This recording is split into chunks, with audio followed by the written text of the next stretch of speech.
Sam here from kitchengadgetsclub.com and the voice behind the popular Kitchen Gadgets podcast, Magic with Gadgets. Today I'm going to show you how to cook chicken using the steam meals setting. It's a great way for learning how to use this setting anyway, but the reason why I'm sharing it with you today is because I was just scrolling through Facebook last night. You know, as you do when you're just kind of doing that, oh, I should go to bed, but you end up just scrolling up and down, and I saw this comment by somebody, and it's like I had the oh my god kind of moment, you know, like in the voice. I'm not very good at acting, so probably in the voice of Janice I probably sounded like out of Friends, but it was somebody had actually was new to using the Ninja Speedi. I think they'd only had it 2 weeks, and the complaint was that each time they cooked the chicken it was overcooked, and somebody actually asked them what time and temp they were doing. They'd anonymously posted they were probably feeling a bit embarrassed that they kept overcooking the chicken, but I just spotted it and I thought to myself, well, this is actually really interesting for a video because it's so easy to overcook food in your Ninja Speedi and your 15-in-1, because in your brain up here you're thinking same time as air frying, but when you're using the steam setting it's so much faster. So I just want to show you just how much faster it is and share with you his comment, because I just think it's very much something that we all need to know when we're learning how to use these machines and how they differ. So I'm going to share with you what he actually wrote in the Facebook group, because I've screenshotted it, and then we can crack on and I can show you the correct time and temp. So this is what he put. Hi, I would like some help please. I have the Ninja Speedi for the last 2 weeks, and I cooked chicken breast 3 times, but each time it's super dry. I put it in the Speedi meal option, 200 degrees Celsius, so that's 400 Fahrenheit, 15 minutes, and it's overcooked. Any suggestions please? So my first thought there is that's too high a temperature and way too long a cooking time. I've done a few different Speedi meals now, and I've found that chicken is done around the 10 to 12 minute mark, and 15 minutes is just too long because you're steaming it at the same time. So what happens is it cooks so much faster. So I'm going to show you how it's done, and I have done a few steam meals and I've just found that 10 minutes at 180 seems to be the sweet spot. So if he's going up further in the degrees and cooking it for 30% longer, then no wonder it's overcooked. But like I say, I'm not complaining at him. It's a common mistake, isn't it, when you're cooking something in a new machine like this and it's so much faster, and it's like, really? It's done in that time? So you just don't believe in it and you end up cooking it for longer. So shall we crack on and I'll show you just how easy it is to cook some chicken using the steam meals setting, and then you can see what you think. So for team steam meals, because you're steaming, you automatically add a cup to a cup and a half of liquid into the bottom. So remove your crisp plate, and there's 1 cup. I'm going to add more. So there's half a cup. And then I'm going to put the crisp plate in top position as well, because if you were building it up and making a steam meal, then that is exactly what you would do. So pop it in like that, and sometimes these clips kind of come back out, so just make sure it's properly in position.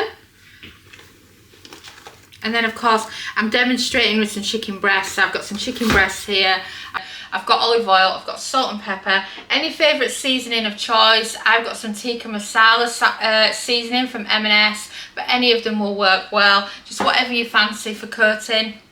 You can do Cajun, you can just do some mixed herbs, you could do some coriander, some Chinese 5 spice, whatever you fancy. It's just totally up to you. I've just grabbed a seasoning at random out of my kitchen drawer. So chicken breast. So as you can see, these are of different sizes, which is a good thing, because what I can do is I can show you the internal temperature between them after they've been cooked. So have a look there. So that one's quite big, but it's not that thick in height, just a little bit around that section. Those are quite small, and that's small as well. And a quick wipe of the hands, because of course I'm touching raw chicken. And then if you were to compare cooking times for chicken, just note that if you were using the air fryer, if you're just doing a standard air fryer, it's 15 minutes for a small, 20 minutes for a medium, and then 25 minutes for really large chicken breasts. So if you think he started off on 50, well, I'm assuming it's a he, it might not be, they've gone with 15 minutes to begin with, which is the same as what a small chicken breast would be in the air fryer, but they're not taking into account the steaming and the preheating it does before it starts steaming your meals. So now we've got the chicken out, we can season it and get it cooking. So I'm going to start with some olive oil. I always do a bit of olive oil because it helps the seasoning stick to it, and it gives it a lovely texture and stops it from being as dry. If you remember, the comment was also that it was dry. So salt, bit of pepper, and then of course I've gone with some tikka masala seasoning, but you can use whatever you want. I've just got loads of this spare. And then you want to get your hands in, get it all mixed. Make sure you get a really good coating of the olive oil and the seasonings. And then that's another thing, you know, chicken tikka masala has such a lovely colouring to it, so you can really get the colouring up when you cook it like this. And then if you feel like you've got one breast that's lacking, then you can give it another dunking in the seasonings like I'm doing here. And then I love the plate setup because you can get everything nicely coated, and then from this we can transfer them in. So that's how the chicken looks. And then can we pop that other one in? Yes, we can. Oh, look at those, they look fantastic. So I'm going to go and give my hands a good wash, and then I dry the hands with the tea towel, and then we're ready to get these on. Remember what time and temp we're going with again. So it's steam meals. So flick it across to the steam meals on the rapid cooker. I'm looking for 180 Celsius, that's 360 Fahrenheit. And then we're going with a cook time of 10 minutes, and then press start. Serious about learning how to use the Ninja Speedi, then can I recommend our new multi-cooker time and temp chart. It's brand new, it's on pre-order now, and it's under a £5, and it has lots and lots of different cooking times based on the different settings. From steam air fry to when to air fry, grill, steam, and so many others. It will really get you started with using your Speedi and understanding how long to cook your food for. And now, back to the video. And that's the beef. So shall we check on these chicken breasts and do what we've all been waiting for, and that's the internal temperature of the chicken. Bearing in mind I've gone with my bog standard, as I say, 10 minutes, because I found that works well across a lot of steam meals that I've made. I think I've got one steam meal that I've made out of all the ones I've made for me, Dom and the rest of us.